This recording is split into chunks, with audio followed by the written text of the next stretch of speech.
Jesus Cristo a todos. Venham por meio de mais um vídeo, está gravando a mensagem da Palavra de Deus para a nossa meditação, para o nosso fortalecimento espiritual. Palavra essa que nós vamos meditar nesse vídeo se encontra no livro de Mateus, capítulo de número 8. Vou apenas pegar o versículo 8, que diz assim: E o centurião respondendo disse: Senhor, não sou digno de que entres debaixo do meu telhado, mas dize somente uma palavra e o meu criado sarará. Graças a Deus. Eu quero trazer essa palavra nessa noite com um tema sobre a bênção de andar com Deus, ou o que nós descobrimos quando andamos com Deus. Seria melhor ainda, não é? O que nós descobrimos, o que Deus nos faz ver quando nós começamos a andar com o Senhor. Quanto mais uma pessoa se chega a Deus, a primeira coisa que nós precisamos colocar em nosso coração, em nosso entendimento, é que quanto mais uma pessoa se chega a Deus, mais indigna ela se sente. Pois ao conhecer o Senhor, nós começamos a enxergar que a nossa justiça é como um trapo de imundícia. É uma observação no livro de Isaías, capítulo de número 64, versículo 6. Todos nós somos como o imundo, e as nossas justiças como trapo de imundícia, diz o profeta Isaías. Esse centurião, que provavelmente durante muito tempo temia Deus, orava, dava esmola, dava ofertas, ele declarou-se indigno de receber a presença do Senhor debaixo do seu teto. Na contramão do que muitas pessoas não traria tal consentimento com isso, porque a multidão, todos queriam que Jesus estivesse com eles em casa, mas esse centurião fez questão de que Jesus não fosse na sua casa, não porque ele não queria receber a Jesus, mas porque ele entendeu primeiramente a sua condição. A primeira coisa que nós entendemos quando nós começamos a andar com Deus é a nossa condição. Eu quero fazer uma observação em toda a trajetória de Jesus, que todo mundo queria que Jesus estivesse na casa deles. Marta e Maria mandou um mensageiro atrás de Jesus porque Lázaro estava doente e elas queriam que Jesus viesse para curar Lázaro, para dar a saúde de Lázaro novamente. Mas elas queriam que Jesus estivesse lá. Elas não queriam uma palavra, queria a presença de Jesus corporalmente. A mulher do fluxo de sangue, ela foi até Jesus tocar em Jesus, porque não entendia que com uma palavra também as coisas podiam mudar. Da mesma forma, nós observamos Jairo, que fez questão de ir até Jesus, pedir que Jesus fosse na casa dele para curar sua filha, que estava enferma. Todos queriam a presença de Jesus. Todo mundo queria Jesus por perto. Esse centurião não queria Jesus para resolver um problema, mas ele queria um particular diferente e começou a entender a sua posição, o seu estado. E ele, no meio do caminho, ele impede que Jesus vá até a casa dele e ele fala: Não, Senhor, é apenas uma palavra, eu não sou digno de que entre debaixo do meu telhado, mas dize apenas uma palavra e o meu criado sarará. Aí ele completa o versículo 9 a seguir, que ele fala assim: Eu também sou homem sob autoridade. Eu digo, versículos adiante, na verdade, eu também sou homem sob autoridade. E eu digo ao meu servo: faz isso, ele faz. Vai, ele vai. Vem, ele vem. E os meus servos obedecem por causa da autoridade que está sobre mim. Dize apenas uma palavra, porque tem autoridade na tua palavra. De uma forma indireta ele estava falando isso. Tem autoridade na tua palavra, e eu sei que se o Senhor mandar, se o Senhor ordenar, algo vai acontecer. O milagre vai acontecer. Não é necessário estar, mas é a palavra.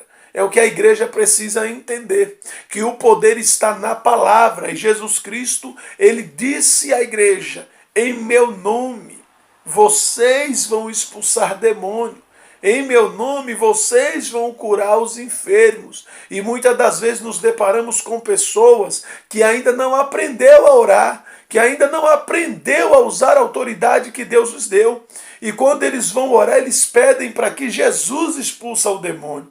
Eles pedem para que Jesus venha e faça isso. Mas Jesus ele foi bem claro. Em meu nome você vai fazer. E Jesus ele foi bem claro. Quem crê ainda vai fazer obras maiores do que essas que eu estou fazendo. Jesus nos deu autonomia para fazer os milagres no nome dele.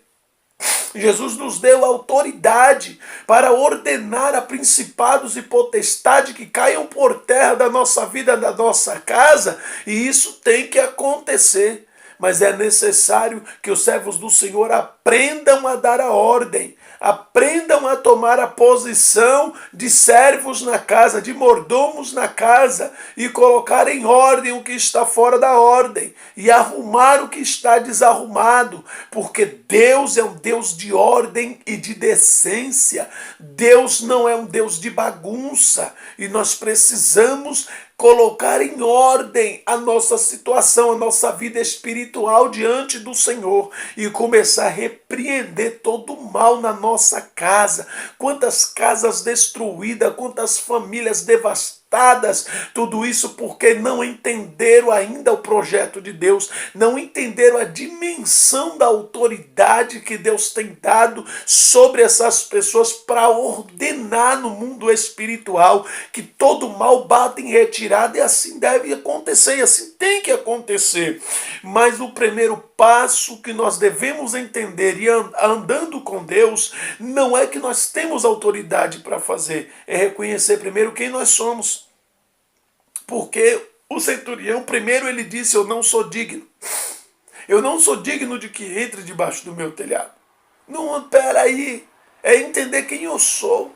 Mas depois ele falou que ele tinha autoridade sobre o seu servo. Mas antes disso, a sua condição espiritual.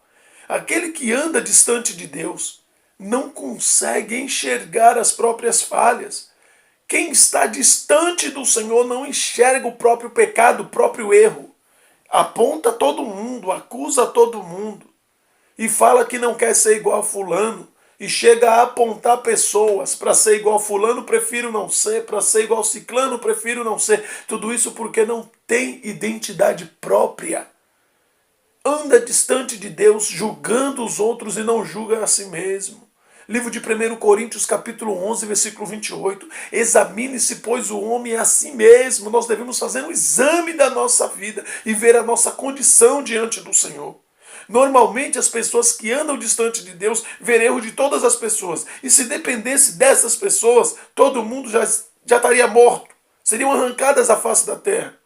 Porém, ao andarmos perto de Deus, conseguimos ver e confessar as nossas iniquidades. Quando nos aproximamos de Deus, nós observamos, enxergamos que somos pecadores e logo confessamos nossos pecados e deixamos os nossos pecados para andar com uma vida de santificação, uma vida de santidade diante do Senhor. O exemplo clássico disso é o profeta Isaías. Livro de Isaías, capítulo de número 6. Isaías ele vê um alto e sublime trono, a casa cheia de glória, vê serafim voando e cantando.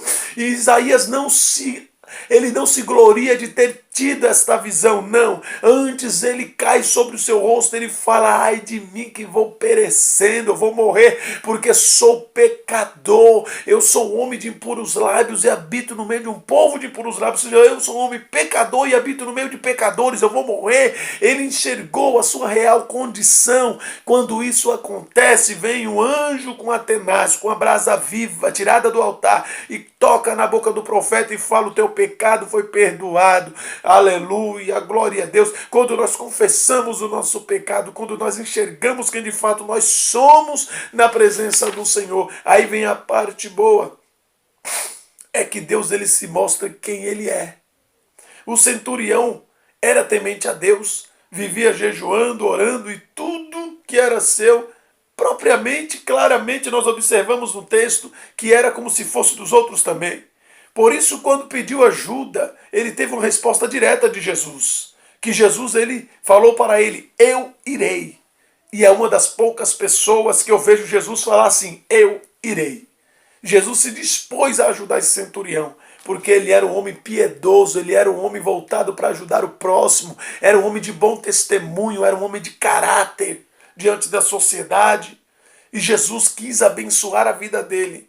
E nem pelo fato da sociedade dar um bom testemunho dele, falar que ele era um homem bom, que era um homem justo, que era um homem reto, nem por isso ele se achou digno de receber Jesus na sua casa. Falou: Senhor, não sou digno, eu sou pecador. Diz apenas uma palavra e eu sei que o Senhor pode mudar a minha vida com uma palavra. Surpreso com a decisão de Jesus, ele mostrou que tinha um coração de verdadeira fé, pois acreditou que com uma palavra Jesus podia mudar. Quantas pessoas têm orado, pedido ao Pai que vá com eles para resolver um problema familiar, um problema financeiro, um problema de saúde e tantos outros problemas.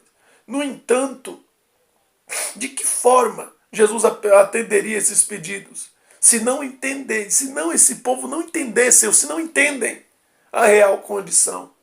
Como que eu posso pedir a Jesus que venha à minha casa, se eu não entendo que com uma palavra ele pode mudar a situação da minha casa? Jesus ele resolveu a maioria dos problemas das pessoas com uma palavra. A filha da mulher, Cirofenícia, ou a mulher cananeia, como preferir, livro de Mateus capítulo 15, estava em casa endemoniada. E essa mulher saiu sozinha, deixou a sua filha em casa. E ela foi clamando atrás de Jesus longe.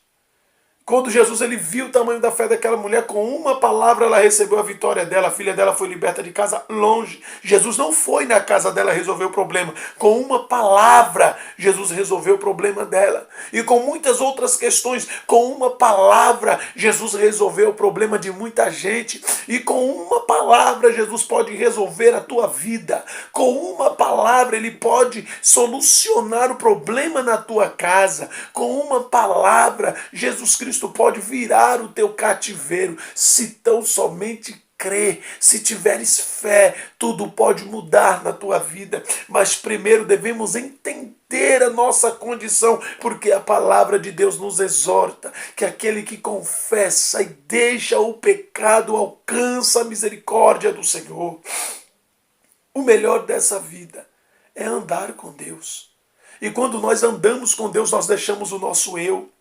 Nós deixamos o nosso ego, nós deixamos a soberba, nós deixamos a ganância, nós deixamos o ódio, o rancor, a amargura, tudo de lado.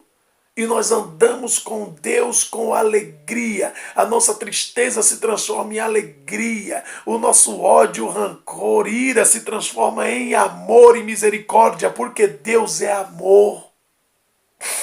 Enoque, o sétimo depois de Adão, livro de Gênesis, capítulo 5, versículo 24. Enoque andou com Deus e não se viu mais, porque Deus o tomou para si.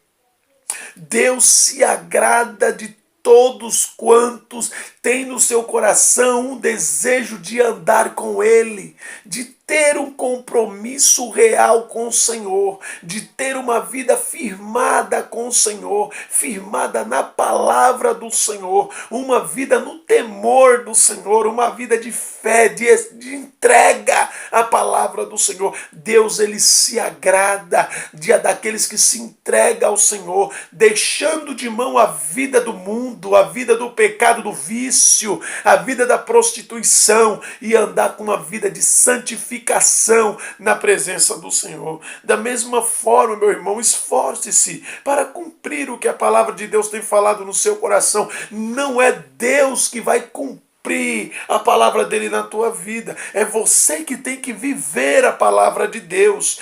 Todas as receitas para ser abençoado está na Bíblia. E todos os caminhos que nós devemos andar para alcançarmos a bênção, para que a bênção chegue na nossa vida, está na Bíblia Sagrada, é só vivermos. O primeiro caminho se chama obediência. A obediência é a primeira porta de entrada para sermos abençoados. É dando ouvido à palavra do Senhor. Livro de Isaías, capítulo 1, versículo 19. Se quiserdes e ouvirdes, comereis o bem dessa terra. A bênção de andar com Deus é que Deus nos ensina o caminho certo por onde andarmos. Deus nos dá a instrução do caminho da vida, do caminho da salvação, que essa é a vontade de Deus para a nossa casa, essa é a vontade de Deus para a nossa família, é que todos sejamos salvos, é que sejamos libertos e que toda a opressão do diabo caia por terra da nossa vida, que toda amarração do diabo caia por terra da nossa vida, em nome do Senhor Jesus Cristo. Deus, ele tem grandes projetos de vitória sobre o seu povo. Basta o povo entender o projeto de Deus e viver o projeto de Deus. Deus, ele tem algo melhor para a nossa vida. A vida de Isaías mudou quando ele teve um encontro real com Deus, que ele entendeu a sua real condição de pecador. A vida desse centurião mudou quando ele entendeu que uma palavra pode mudar todo o rumo da sua vida, que uma palavra vinda de Deus pode mudar todo o curso da sua casa. Quando ele entendeu isso, Jesus, ele falou para ele: seja feita conforme a tua fé. E ele voltou para casa e encontrou seu servo curado, encontrou seu servo de pé, aleluia, graças a Deus. Não estava mais moribundo, não estava mais paralítico, não estava mais endemoniado. Esse homem agora estava de pé, aleluia, servindo, porque a palavra de Deus muda a vida, a palavra de Deus transforma, e nós precisamos nos apegar à palavra de Deus e não palavras de homem, mas a palavra de Deus escrita na Bíblia Sagrada, que é a nossa única regra de fé e prática. Nós devemos ter o total conhecimento da palavra do Senhor. Nós observamos que a vida desses homens mudou totalmente quando entenderam o projeto de Deus. Deus tem projeto de mudança. Jesus tem projeto de mudança na nossa vida. Basta querermos viver esse projeto de mudança. Em nome do Senhor Jesus Cristo, que Deus abençoe a vida de todos. Fique com esta palavra e entenda que andar com Deus é bem melhor. As bênçãos de andar com o Senhor, que eu vejo a presença de Deus como um espelho, e esse espelho vai refletir a nós mesmos. Quando nós olhamos nesse espelho chamado a palavra de Deus, que a palavra de Deus é como um espelho, vai refletir a nós mesmos. Quando nós olhamos para a Bíblia Sagrada, nós não enxergamos uma pessoa apenas como pecador. Nós não enxergamos o mundo como pecador. Nós enxergamos a nós mesmos como pecadores. E quando a primeira visão que nós temos que nós somos pecadores,